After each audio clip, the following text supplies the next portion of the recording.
Bonjour à tous et bienvenue dans cette nouvelle vidéo. Aujourd'hui, on va faire un petit point d'histoire de l'art sur le château de Versailles. Ça ne fera pas l'objet d'une trace écrite à recopier dans le cahier d'histoire parce que ce n'est pas quelque chose que je vous demande d'apprendre, mais c'est toujours intéressant pour élargir votre culture générale. Donc, le château de Versailles, qui comme son nom l'indique est situé à Versailles, est le château où a résidé le roi Louis XIV et après lui Louis XV et Louis XVI. Ce château, il a été construit par Louis XIII au départ. C'était un tout petit pavillon de chasse parce qu'il avait besoin de s'isoler un peu de la ville à Paris et donc est parti à Versailles qui à l'époque correspondait à la campagne. Ce petit pavillon de chasse, à fur et à mesure, était agrandi en embauchant notamment un architecte qui est devenu le premier architecte du roi qui s'appelle Louis Le Vau, un peintre célèbre aussi qui s'appelle Charles Lebrun et un jardinier qui s'appelle André Le Nôtre. Donc eux ont fait le design du château. Le château était impressionnant parce que des matériaux très nobles avaient été utilisés pour sa construction. On avait des jardins très impressionnants, les fameux jardins à la française, comme vous pouvez voir sur la page numérisée 86, où on avait énormément de jeux de reflets, de profondeur, de perspective, un peu comme dans les travaux d'art plastique que l'on faisait au début de l'année, où, selon l'angle de vue où l'on est, on ne voit pas la même chose.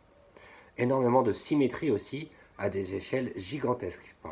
Parfois, on pouvait se rendre de la symétrie du jardin seulement en étant à certains endroits en hauteur du château.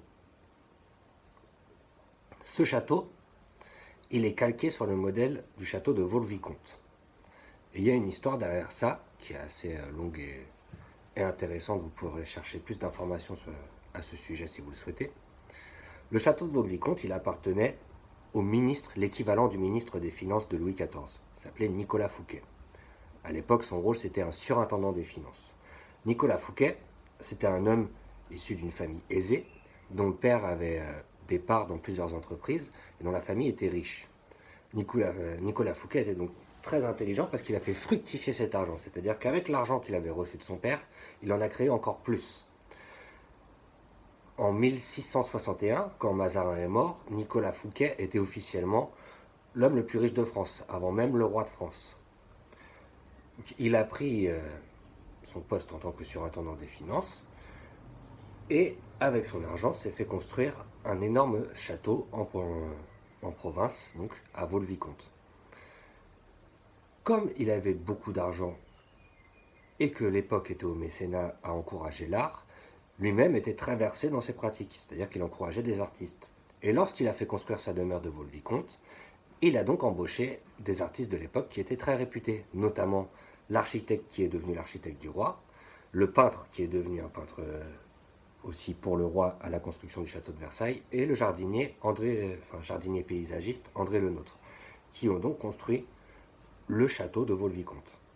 Pour inaugurer le château de Vaux-le-Vicomte, Nicolas Fouquet a organisé un énorme bal, une énorme fête où il a convié le roi, des nobles, des industriels, des artistes, et il a organisé une somptueuse soirée. Une soirée somptueuse qui a ébloui tout le monde, tant et si bien qu'à la fin de la soirée, le roi a fait emprisonner Nicolas Fouquet parce qu'on lui glissait dans l'oreille qu'il avait volé de l'argent dans les caisses de l'État pour pouvoir se construire un si beau château. En réalité, il y a plusieurs autres raisons, on ne saura jamais vraiment laquelle, mais il paraît que le roi avait décidé de se débarrasser de lui parce que Nicolas Fouquet devenait tellement riche que le roi avait peur de sa propre richesse. Toujours est-il que ce Nicolas Fouquet a été enfermé à vie, qu'il y a des légendes disant qu'on lui aurait mis un masque sur la tête faisant de lui le fameux homme au masque de fer dont il a été fait un film plus tard. Alors ça ne veut pas dire que c'est lui, c'est une possibilité. Et son histoire s'arrête là. Il a été emprisonné jusqu'à ce qu'il meure. Le roi, par contre, quand il a voulu construire le château de Versailles, s'est rappelé de la soirée qu'il avait passée dans le château de Vaux-le-Vicomte en se rappelant à quel point le château avait été magnifique et la soirée somptueuse. Et il a donc embauché les mêmes artistes qu'avait pris Nicolas Fouquet pour construire son château de Versailles, à savoir donc Louis Le Vau en tant qu'architecte, Charles Lebrun en tant que peintre et le paysagiste André Le Nôtre, pour créer le château de Versailles que l'on connaît, que vous connaissez aujourd'hui, même si à l'époque c'était un petit peu différent encore. Voilà, c'était tout pour ce petit point d'histoire de l'art. J'espère que ça vous a plu. Si ça vous intéresse vraiment, vous pouvez chercher d'autres documents ou des vidéos explicatives. Il y en a pas mal sur Internet. Je vous souhaite une bonne journée à tous et bon courage pour la suite.